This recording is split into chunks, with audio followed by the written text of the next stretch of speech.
पियर की फराक वाली सुनते हैं तो मिजाज हरियर हो जाता नहीं कह सके। जबकि पियर की फराक वाली हम सब कैगो वाली है, हम सब क्या है क्या? पियर की फराक वाली छोरी हमनियों के 6 गो यार वाली।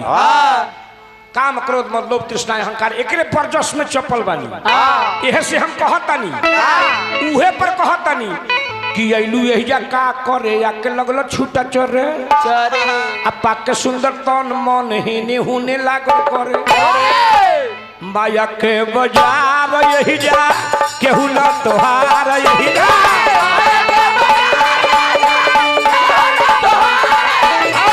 माया के बाजार यही जा केहू न तोहार यही जा। चिन्हल नय सली भता 6 गो यार वाले।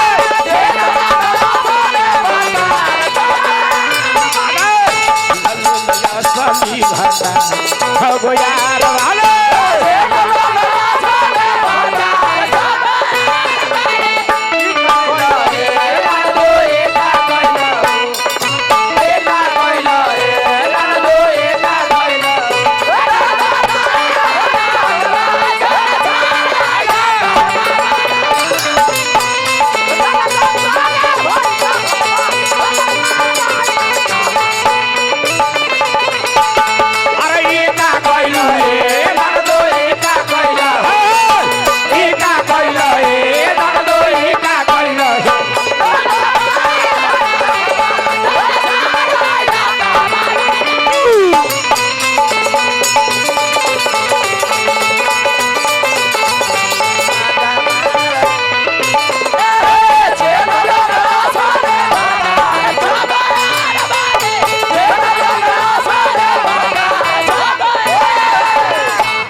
मानी हमारा मैनेजर रहे, मैनेजर भैया के तरफ से सैकड़ों रुपया के आशीर्वाद हमनी के हार्दिक अभिनंदन नमस्कार करतनी।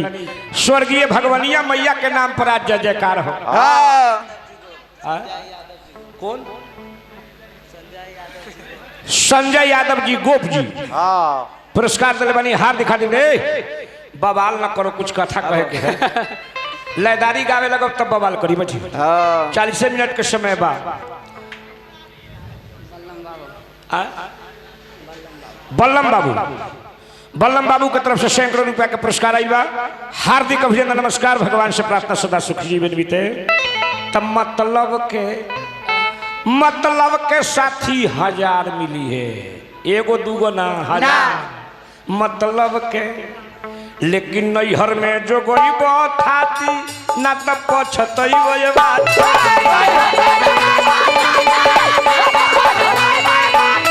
नैहर में जो गई थाती ना तब पछतई वो बात।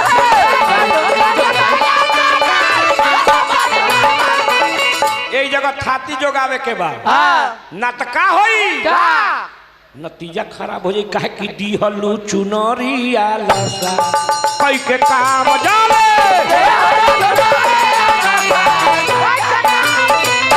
दिहलू चुनरिया लसा कई के काम जाले। दिहलू चुनरिया लसा कई के काम जाले।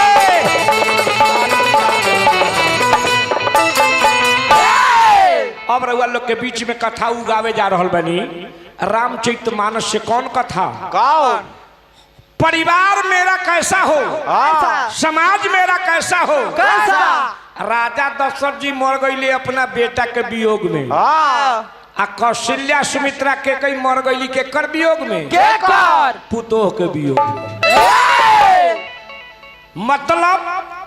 मतलब परिवार के योग्यता देखी। शिक्षित आया शिक्षित, शिक्षा के साथ साथ में प्रेम विवेक। बेटा के वियोग में बाप मरल तब पुतोह के वियोग में सास मरल। परिवार उहे ना निमन बाजी। जे परिवार में अगर पुतहु आवत रही तो ससुरिया बुझे कि हमर बेटी के समान।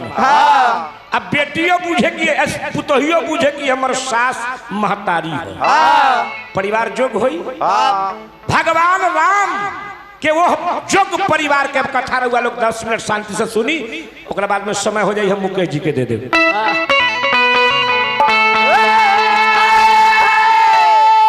हार राम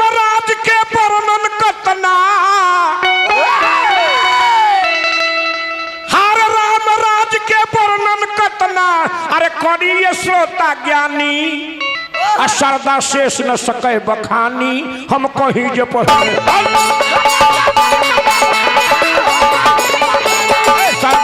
गमना फिकिर रहे घरवा दुआर के तोहरे पर नाज रहे पूरा परिवार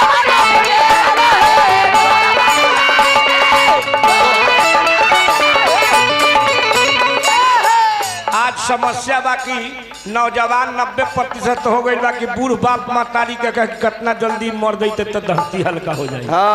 हर देवता है देवी है माई माई कही रोवेले चारो भाई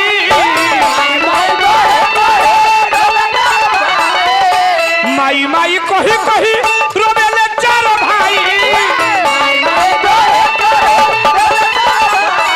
आरे असुआ के धार नहीं रोकले रोकाला असुआ के धार नहीं रोकले रोकाला बोलियो बोल दी हो 3 मिनट बचल है 3 मिनट में हमनी के बोल देता नहीं लास्ट का करब मलिकार सबसे परियार बात की नेक की बदी की माल लदी है बिल्टी साथ रवाना होगा विदाउट टिकट जाओगे तो गिरफ्तार हो जाना होगा शरीर अरे हमनी के जब मर जाता नहीं है शरीर ये पर्चा है जल जाला ओकरा बाद का रह जाता है चर्चा जे जैसन कैले हो नीमन या खराब तो अब चलिए अब हमें के लास्ट कहे के बा लास्ट में यह कहे के बा कि सुंदर स्वभाव रहे उत्तम विचार हो इसके वैशाली धमाका चैनल सब्सक्राइब करे हमारा वीडियोग्राफी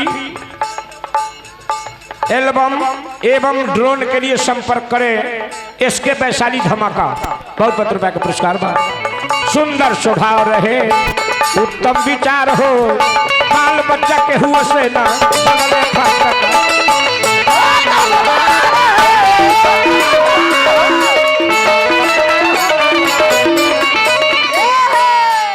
हर यतने मलाल होता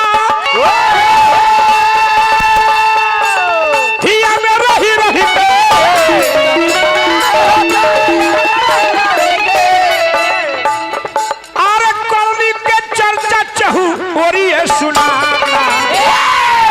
करनी के चर्चा चहुरिए सुनाता आज हमरा स्वर्गीय भगवनिया मैया के चर्चा हो रहा बा कि ना चर्चा हो रहा हम पहाड़पुर से ऐसे तो हम ऊपरवार चल गई चकौसन आते रसिया से हमरा मुकेश से आ गई सब लोग रहुआ सब जहाँ तहाँ से बानी आज हम माई के चर्चा हो रहा बा इहे अहो भाग के बात बा अब हमार समय समाप्त था मुकेश जी से सुनब का एकदम समय से कहे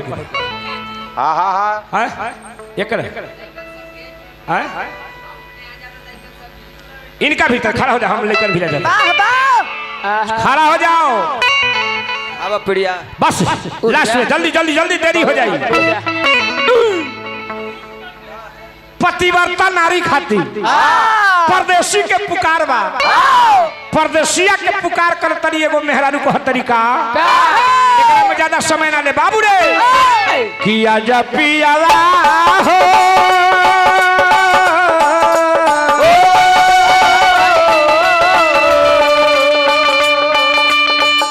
हमारा विलास बाबू विलास राय सैकड़ों रुपया का पुरस्कार और ले लिया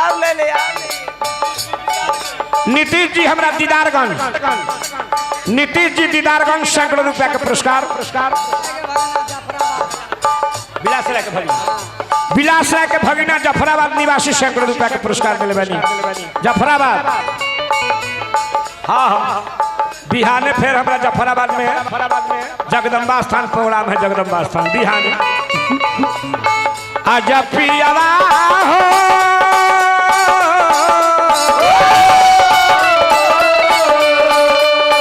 आजा पियावा हो आजा पियावा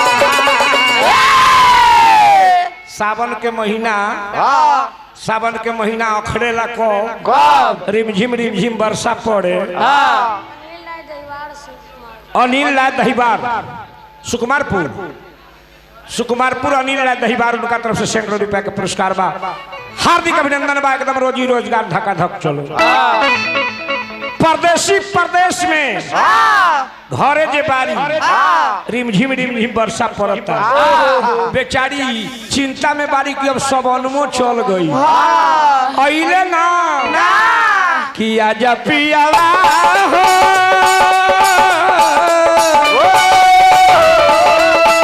आजा पियावा हो आजा पियावा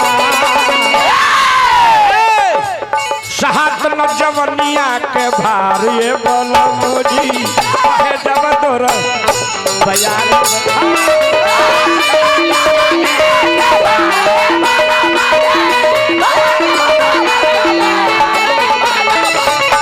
जवनिया के भारी बलमोजी है जब तोर बयार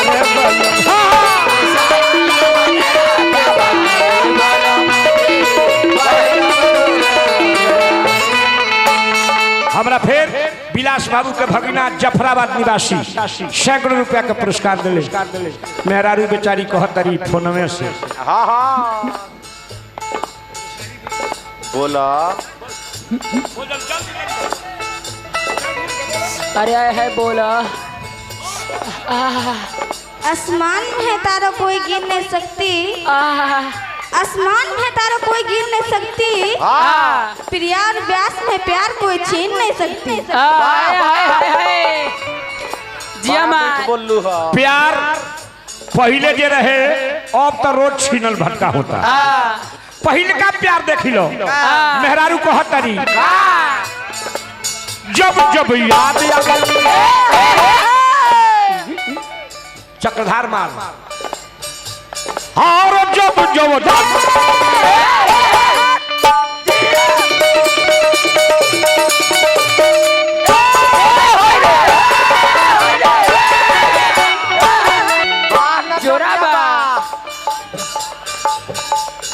अरे जब जब याद आवे सावरी सुरतिया दिन न चैन नींद आवे नहीं रतिया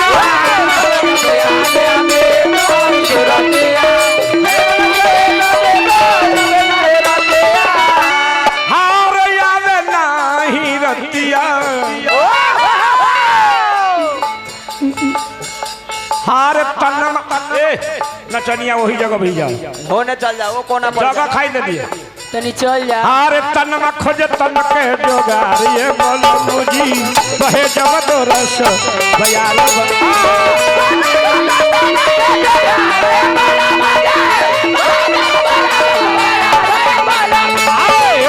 खोज तन के जोगार ये बोलो मुझी बहे जब तो रस बयार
लास्ट बा हमरा जफराबाद निवासी विलास बाबू के भगिना सोहन गोप के नाम पर सैकड़ों रुपया का पुरस्कार भैया सोहन गोप के नाम पर आई बा। हार्दिक हार्दिक अभिनंदन बा। कह के तू गइलो ए प्रिया हर कह के तू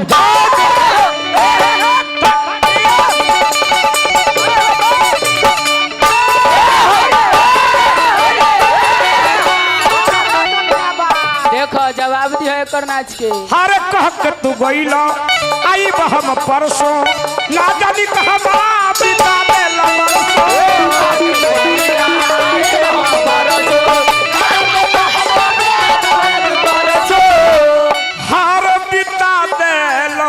सो नजर करो बोले दिनेश है गवारिए बोलो मुझी बड़ी आदत खराब बा। चश्मा पहन के देखो तीन दिनेश भाई हाँ चश्मा कम सुझो है नजर करो बोले दिनेश है गवारिए बोलो मुझी बहे जब तो रस भैया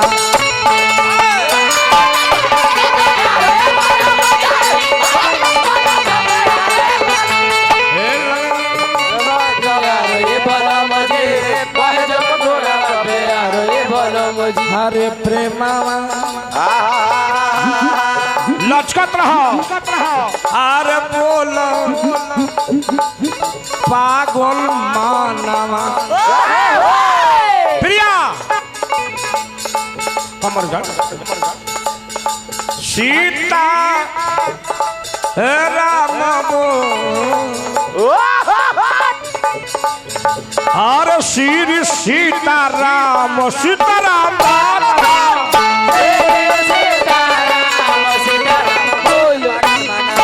श्री सीताराम सीताराम